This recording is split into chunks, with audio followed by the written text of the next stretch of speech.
ಎಲ್ರಿಗೂ ನಮಸ್ಕಾರ. ಯಶೋಧ ಗಂಗಾ ಕುಕಿಂಗ್ ಚಾನಲ್ಗೆ ಸ್ವಾಗತ. ಈ ದಿನ ಟೊಮೆಟೊ ಹಣ್ಣಿನ ಚಟ್ನಿ ಮಾಡುವ ಬಗೆ ನೋಡೋಣ. ನಾನಿಲ್ಲಿ ಟೊಮೆಟೊ ಹಣ್ಣಿನ ಚಟ್ನಿ ಮಾಡೋದಕ್ಕೋಸ್ಕರ 4 ನಾಟಿ ಟೊಮೆಟೊವನ್ನು ತೊಳೆದುಬಿಟ್ಟು ಕಟ್ ಮಾಡಿ ಮಿಕ್ಸಿ ಜಾರಿಗೆ ಹಾಕ್ಕೊಳ್ತಾ ಇದ್ದೀನಿ. ಹಾಗೆಯೇ 4 ಒಣ ಮೆಣಸಿನಕಾಯಿನ 2 ಗಂಟೆಗಳ ಕಾಲ ಬಿಸಿ ನೀರಿನಲ್ಲಿ ನೆನೆಸಿ ಇಟ್ಟಿದ್ದೆ, ಅದನ್ನು ಕೂಡ ಮಿಕ್ಸಿ ಜಾರಿಗೆ ಹಾಕ್ಕೊಳ್ತಾ ಇದ್ದೀನಿ. 1 ಈರುಳ್ಳಿಯನ್ನು ಕಟ್ ಮಾಡಿ ಹಾಕ್ಕೊಂಡಿದ್ದೀನಿ.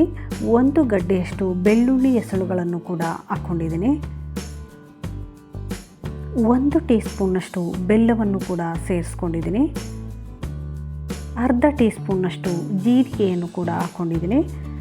ಹಾಗೆಯೇ ರುಚಿಗೆ ಬೇಕಾದಷ್ಟು ಉಪ್ಪನ್ನು ಕೂಡ ಸೇರಿಸ್ಬಿಟ್ಟು ನೀರನ್ನು ಹಾಕದೇನೆ ಹಾಗೆಯೇ ನುಣ್ಣಗೆ ರುಬ್ಕೊಳ್ಬೇಕು. ಈಗ ಚಟ್ನಿಗೆ ಒಂದು ಒಗ್ಗರಣೆಯನ್ನು ಮಾಡ್ಕೊಳ್ಳೋಣ. ಇಲ್ಲಿ 4 ಟೀ ಸ್ಪೂನ್ನಷ್ಟು ಎಣ್ಣೆಯನ್ನು ಹಾಕ್ಕೊಂಡಿದ್ದೀನಿ. ಎಣ್ಣೆ ಬಿಸಿಯಾದ ನಂತರ ಸ್ವಲ್ಪ ಸಾಸಿವೆ, ಸ್ವಲ್ಪ ಜೀರಿಗೆಯನ್ನು ಹಾಕ್ಕೊಳ್ತಾ ಇದ್ದೀನಿ. ಈ ಮಾಡಿರುವ ಒಗ್ಗರಣೆಗೆ ರುಬ್ಬಿಟ್ಟಿರುವ ಟೊಮೆಟೊ ಚಟ್ನಿಯನ್ನು ಹಾಕ್ಕೊಂಡ್ಬಿಟ್ಟು ಫ್ರೈ ಮಾಡ್ಕೊಳ್ಬೇಕಾಗುತ್ತೆ. ಇದು ಎಣ್ಣೆ ಬಿಡುವವರೆಗೂ ಚಟ್ನಿಯನ್ನು ನಾವಿಲ್ಲಿ ಬಾಡಿಸ್ಕೊಳ್ಬೇಕಾಗುತ್ತೆ.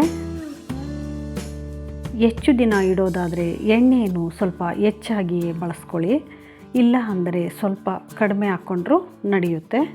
ನಾನಿಲ್ಲಿ ಕಡಿಮೆ ಪ್ರಮಾಣದಲ್ಲಿ ಎಣ್ಣೆಯನ್ನು ಬಳಸ್ಕೊಂಡಿದ್ದೀನಿ.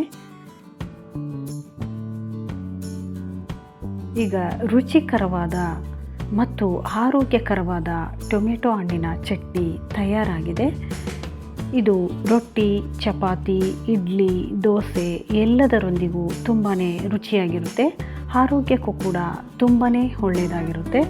ನೀವು ಕೂಡ ಈ ಆರೋಗ್ಯಕರ ಟೊಮೆಟೊ ಹಣ್ಣಿನ ಚಟ್ನಿಯನ್ನು ಮಾಡಿ. ಮತ್ತೊಂದು ವಿಡಿಯೋದಲ್ಲಿ ಸಿಗೋಣ. ಧನ್ಯವಾದಗಳು.